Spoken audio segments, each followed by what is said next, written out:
Selamat sore, apa kabar pemirsa TVR Parlemen dimanapun Anda berada? Berjumpa lagi dalam program TVR 17 bersama saya, Diva Rizka. Tepat pukul 17 waktu Indonesia Barat, kami hadirkan kepada Anda sejumlah informasi paling baru dan menarik seputar kinerja dan kegiatan DPR RI yang telah disajikan oleh redaksi TVR Parlemen. Pemirsa TVR Parlemen, inilah TVR 17 selengkapnya.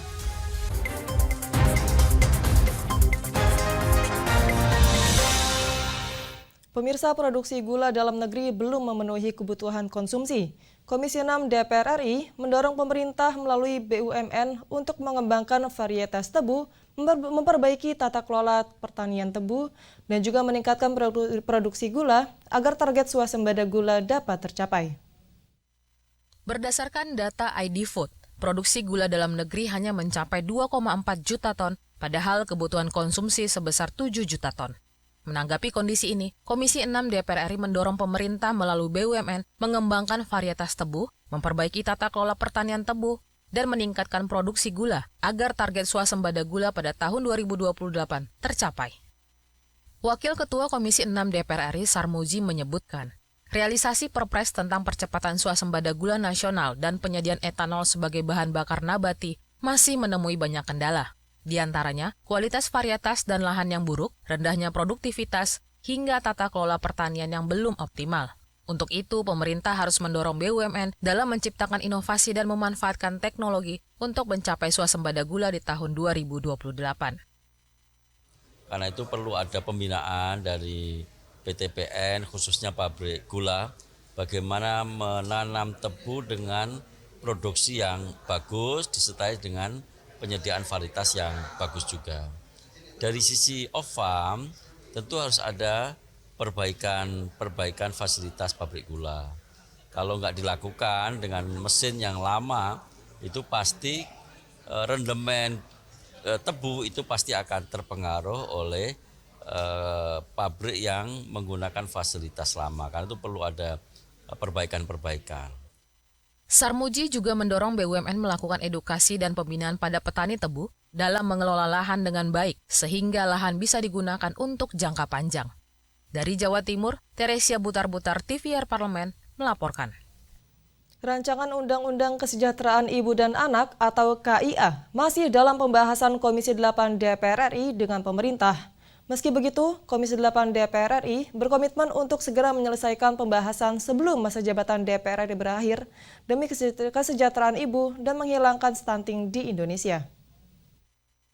RUU Kesejahteraan Ibu dan Anak atau KIA masih dalam pembahasan Komisi 8 DPR RI dengan pemerintah. Komisi 8 DPR RI berkomitmen segera menyelesaikan pembahasannya sebelum masa jabatan DPR periode 2019-2024 berakhir demi kesejahteraan kehidupan ibu dan menghilangkan stunting di Indonesia.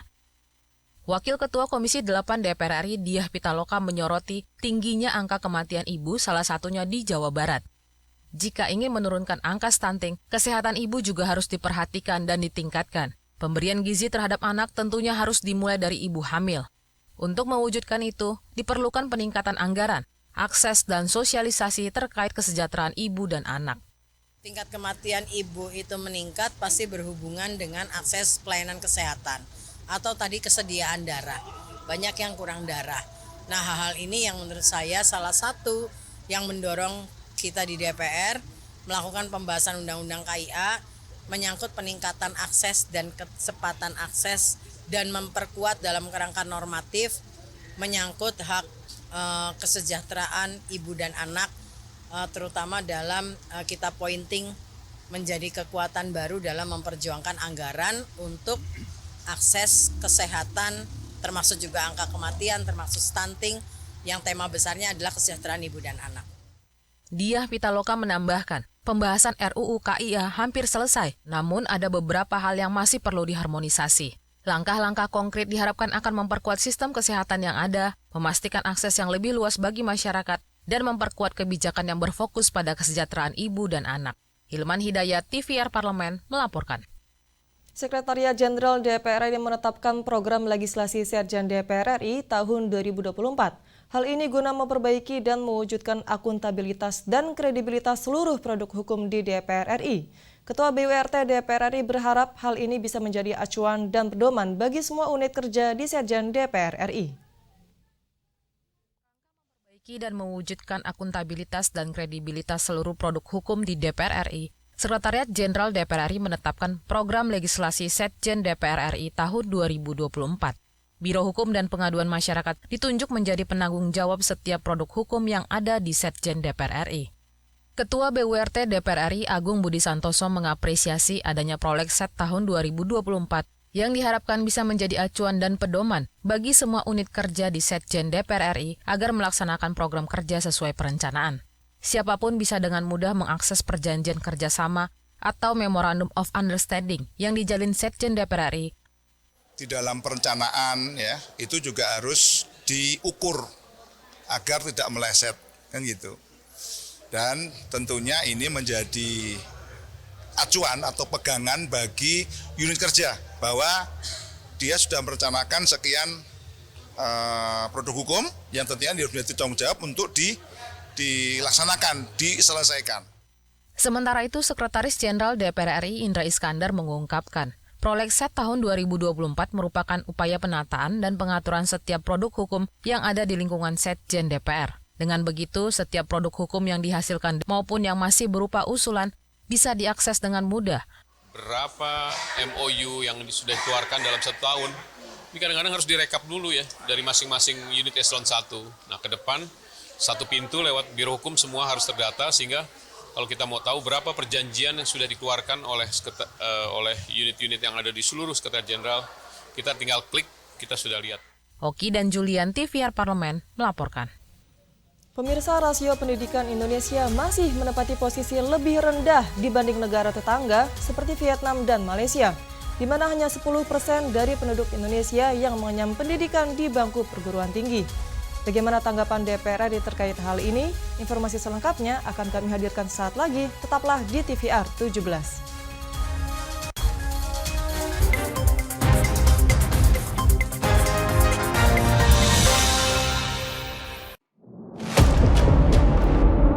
Sini ditambang. Konflik yang terjadi, Warga sini tidak mengizinkan. masalah yang tersisihkan menjadi kesenjangan sosial. Ya namanya rakyat kecil gak bisa apa-apa, mau komplain juga gak didengar. Sebab apa? Itu menyangkut isi perut kami semua. Bagaimana memutus keterbatasan untuk didengar? Jadi kalau misalnya masyarakat sudah merasa tidak lagi ada yang memperjuangkan aspirasinya, maka masyarakat memang sangat berhak untuk meminta dewan yang mewakili mereka di parlemen.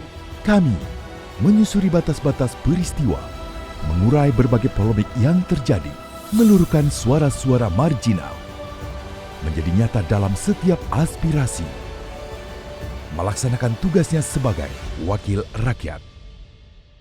Saksikan Aksi Dewan setiap hari Senin dan Rabu pukul 10.30 waktu Indonesia Barat, hanya di TVR Parlemen. DPR RI memiliki fungsi diplomasi dalam menjalankan politik luar negeri sesuai dengan pasal 116 Undang-Undang MD3. Kontribusi aktif BKSAP DPR RI memainkan peranan penting dalam memenangkan persaingan global melalui IPU, IPA, IPPF, IPA, dan PUIK. BKSAP memiliki komitmen yang tinggi dalam krisis kemanusiaan dunia. Fungsi diplomasi dijalankan untuk mendukung upaya pemerintah dalam melaksanakan politik luar negeri.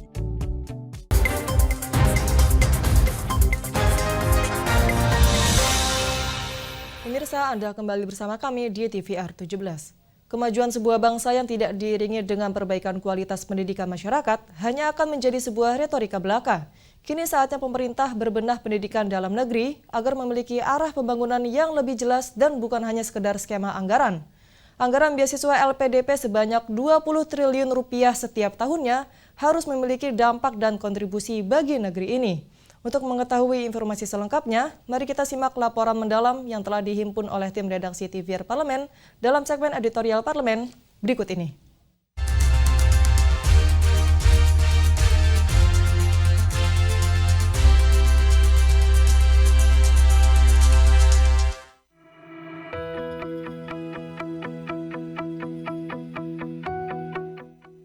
Rasio pendidikan tinggi di Indonesia terhitung masih rendah dibanding negara tetangga seperti Vietnam dan Malaysia. Menurut Badan Pusat Statistik pada Maret 2023, hanya 10% penduduk Indonesia yang sudah menamatkan pendidikan sampai jenjang perguruan tinggi, alias sekitar 28 juta orang yang mengenyam pendidikan hingga ke bangku kuliah. Namun hitungan itu belum spesifik mengukur jumlah penduduk yang berkuliah hingga ke jenjang S2 dan S3. Padahal pendidikan tinggi S2 dan S3 merupakan poin penting sebagai barometer kemajuan bangsa. Setidaknya itulah yang diungkapkan Presiden Joko Widodo pada 15 Januari lalu. Saya kaget juga. Kemarin dapat angka ini saya kaget. Indonesia itu di angka 0,45%. 0,45%. Negara tetangga kita, Vietnam, Malaysia, sudah di angka 2,43%. Negara maju 9,8%. Jauh sekali. Menanggapi hal itu, Wakil Ketua Komisi 10 DPR RI Abdul Fikri Fakih berpendapat semestinya pemerintah tidak melulu menangani persoalan pendidikan dengan skema anggaran saja, tetapi harus dibuat rencana kerja atau roadmap yang berjangka. Tujuannya agar pendidikan dalam negeri memiliki arah pembangunan yang jelas. Ini mestinya juga sejak lama. Komisi 10 sungguhnya ketika menteri ini diangkat, dilantik, lantas kita minta desain besar atau grand design dari pendidikan itu ke depan mau apa? Mau ke vokasi kah? Atau ke akademik? Atau ke profesi? Peringatan dari Pak Presiden ini harus ditanggapi secara serius dari Kementerian Pendidikan Kebudayaan, terutama pendidikan tinggi. Situasi ini menandakan Indonesia belum lepas dari permasalahan pendidikan. Pada tahun 2024, Kemendikbud Ristek memiliki pagu anggaran mencapai lebih dari 90 triliun rupiah. Anggota Komisi 10 DPR RI Fahmi Alaidrus meminta pemerintah untuk memaksimalkan anggaran itu untuk membuat program kerja berkelanjutan termasuk mengakomodir kebutuhan riset. Kalau kita bicara pendidikan, mulai dari PAUD sampai S3, itu pemerintah harus punya roadmap yang jelas. Pemerintah harus punya rencana strategis yang jelas, termasuk kepastian terhadap anggaran. Sekarang kan Kementerian Pendidikan Nasional itu sudah dibekali dengan 90 triliun lebih. Ya. Seharusnya itu benar-benar bisa memastikan bahwa anggaran di pendidikan tinggi, termasuk di dalamnya ada pembiayaan riset, itu benar-benar bisa diafirmasi. Banyaknya lulusan sarjana dengan gelar S2 dan S3 akan percuma jika hanya sekedar jumlah yang tidak terkelola. Oleh karenanya, dorongan pembuatan peta jalan berulang kali disampaikan kepada pemerintah, utamanya tata kelola bagi mereka yang mengecap pendidikan melalui jalur beasiswa. Anggota Komisi 11 DPR RI Putri Aneta Komarudin memandang pemerintah harus mampu mengelola jaringan alumni Lembaga Pengelola Dana Pendidikan atau LPDP, mengingat pemerintah telah menghabiskan dana 20 triliun setiap tahunnya untuk membiayai beasiswa. Kita harapkan di sini adalah dengan semakin banyaknya alumni LPDP akan lebih rapih juga pengelolaan alumninya, dan tentunya kita bisa memastikan bahwa orang-orang ini bisa berkontribusi lagi kepada pembangunan Indonesia. Apalagi kalau kita mau menuju Indonesia Maju 2045, bidang riset dan teknologi ini menjadi salah satu fokus kita, pengembangan sumber daya manusia. Jadi harapannya tentu Kementerian Keuangan dan LPDP bisa memenuhi apa yang menjadi harapan kita di Komisi 11 ini. Program beasiswa sejatinya memiliki nilai manfaat yang tinggi bagi calon mahasiswa berprestasi atau dengan kemampuan ekonomi terbatas. Namun di saat yang sama, pemerintah juga perlu mengarahkan lulusan beasiswa agar dapat berkontribusi pada kemajuan negara. Semua itu bisa terwujud jika pemerintah memiliki peta jalan yang jelas dengan mengembangkan pendidikan di Indonesia.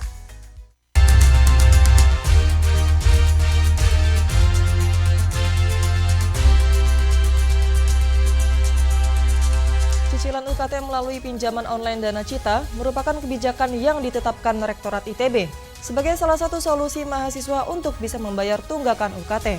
Tercatat, Dana Cita telah menjalin kerjasama dengan 43 kampus dalam pembayaran UKT. Informasi selengkapnya akan kami hadirkan usai jeda berikut. Untuk itu tetaplah bersama kami di TVR 17.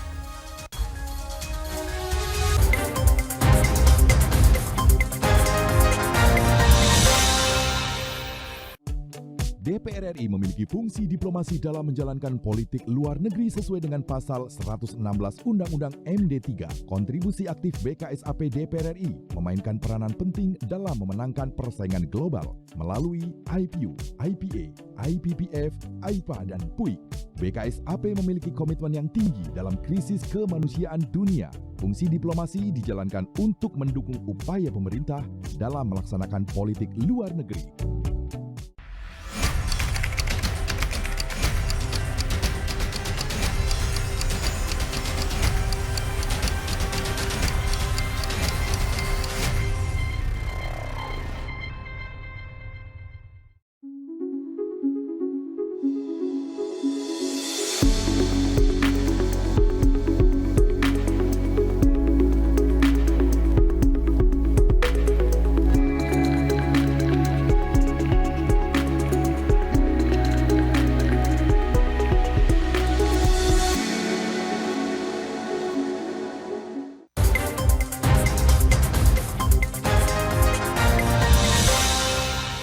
Anda kembali di TVR 17.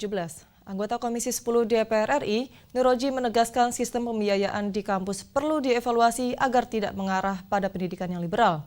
Selengkapnya, berikut wawancara rekan kami, Nazia Sudirja dari Nusantara 2 DPR RI. Baik pemirsa TVR Parlemen dimanapun Anda berada, seperti yang diketahui ini baru-baru ini banyak diperbincangkan publik terkait dengan pinjaman mahasiswa atau student loan terkait dengan pembayaran untuk UKT mereka. Nah, untuk mengetahui ini sebenarnya seperti apa sih kondisi pendidikan ataupun kuliah di Indonesia ini, saya akan langsung bertanya dengan anggota Komisi 10 DPR RI yakni Bapak Nuroji. Baik Pak, terkait dengan pinjaman mahasiswa yang marak diperbincangan publik saat ini untuk membayar UKT mereka, sebenarnya apa nih Pak yang terjadi sehingga banyak sekali mahasiswa yang menggunakan pinjaman online untuk membayar UKT mereka nih Pak? Iya, ini menurut saya karena terlalu dibiarkan arah sistem pendidikan kita yang mengarah ke liberalisasi. Jadi hitung-hitungan udah seperti hitung dagang. Jadi padahal Undang-Undang Dasar kita kan tidak liberal kan. Itu kewajiban negara untuk membiayai pendidikan dan juga partisipasi masyarakat. Nah, kalau sekarang ada UKT mahal, membebankan mahasiswa terus larinya ke pinjaman, itu ya sistemnya yang salah. Jangan digiring ke liberalisasi. Kita kembali ke Undang-Undang Dasar kita ya. Ya pasti akan terjadi ketidakmampuan. Ya, jelas biaya akan semakin meningkat ya, karena seperti PTNBH itu juga udah konsep liberal ya, mencari dana sendiri dari mahasiswa.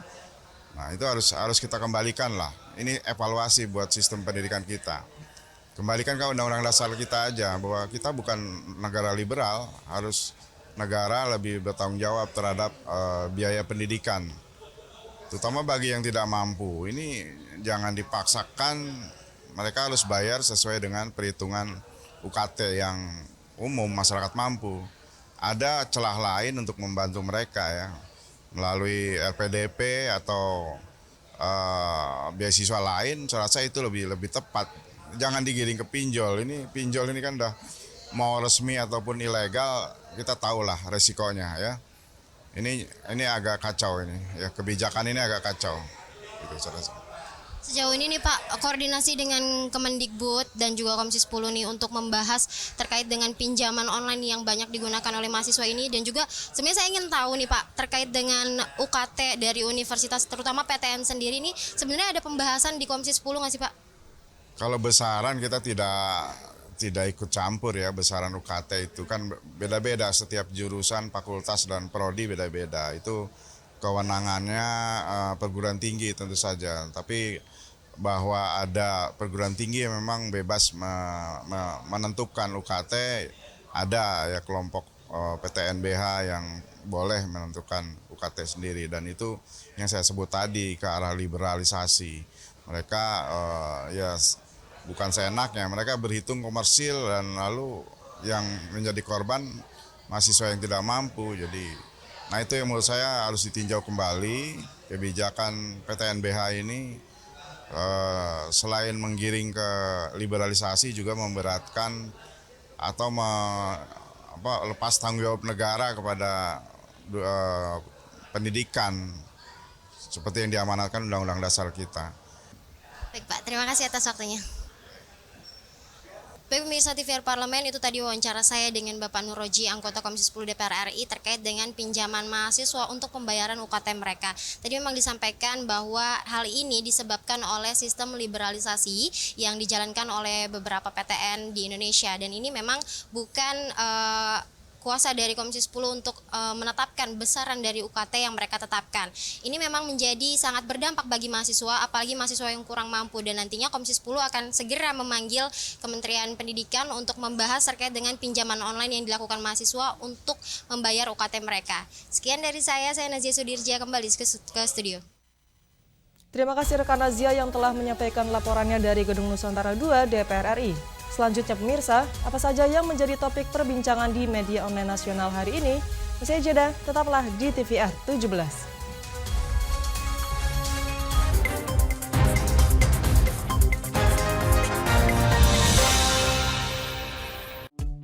DPR RI memiliki fungsi diplomasi dalam menjalankan politik luar negeri sesuai dengan pasal 116 Undang-Undang MD3. Kontribusi aktif BKSAP DPR RI memainkan peranan penting dalam memenangkan persaingan global melalui IPU, IPA, IPPF, AIPA, dan PUIK.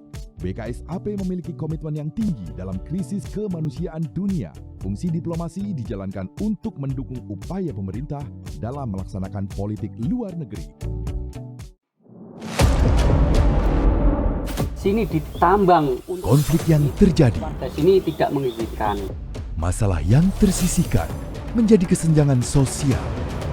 Ya namanya rakyat kecil gak bisa apa-apa, mau komplain juga gak didengar. Sebab apa? Itu menyangkut isi perut kami semua. Bagaimana memutus keterbatasan untuk didengar? Jadi kalau misalnya masyarakat sudah merasa tidak lagi ada yang memperjuangkan aspirasinya, maka masyarakat memang sangat berhak untuk meminta dewan yang mewakili mereka di parlemen. Kami menyusuri batas-batas peristiwa, mengurai berbagai polemik yang terjadi, meluruhkan suara-suara marginal, menjadi nyata dalam setiap aspirasi, melaksanakan tugasnya sebagai wakil rakyat. Saksikan Aksi Dewan setiap hari Senin dan Rabu pukul 10.30 waktu Indonesia Barat, hanya di TVR Parlemen.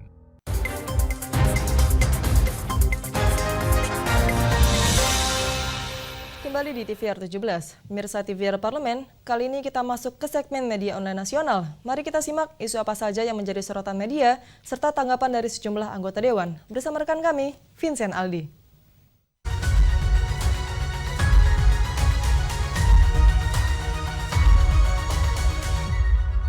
Ya, terima kasih rekan Diva, dan apa kabar pemirsa, kembali lagi dalam segmen media online bersama saya Vincent Aldi.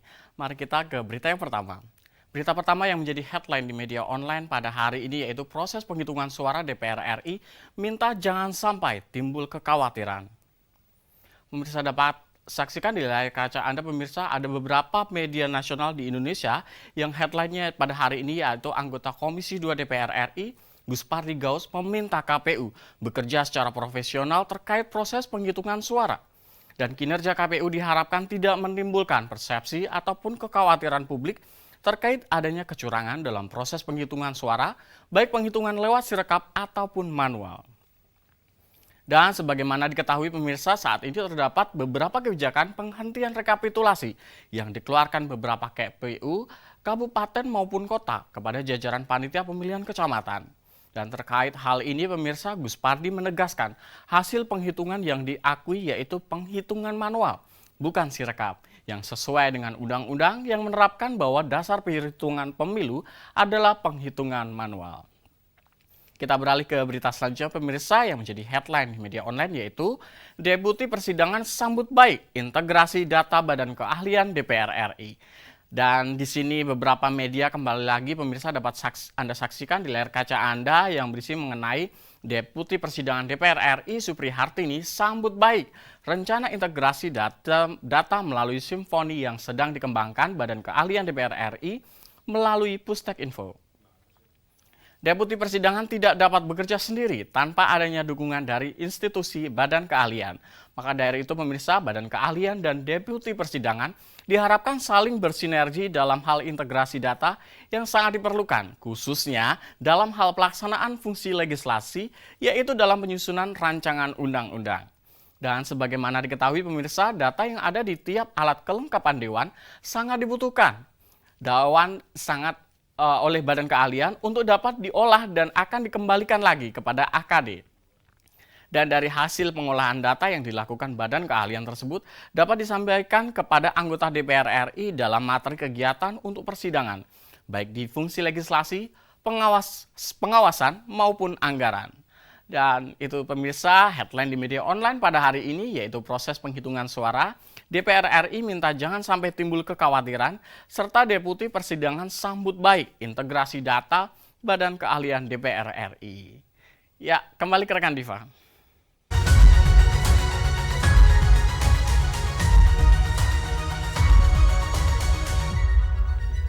Terima kasih rekan Vincent yang telah menyampaikan sejumlah update sorotan dari media online nasional pada hari ini. Segmen media online tadi sekaligus menutup program TVR 17 edisi sore hari ini. Saya Diva Rizka beserta seluruh kru TVR Parlemen yang bertugas mengucapkan terima kasih dan pamit undur diri dari hadapan Anda. TVR Parlemen, referensi Indonesia.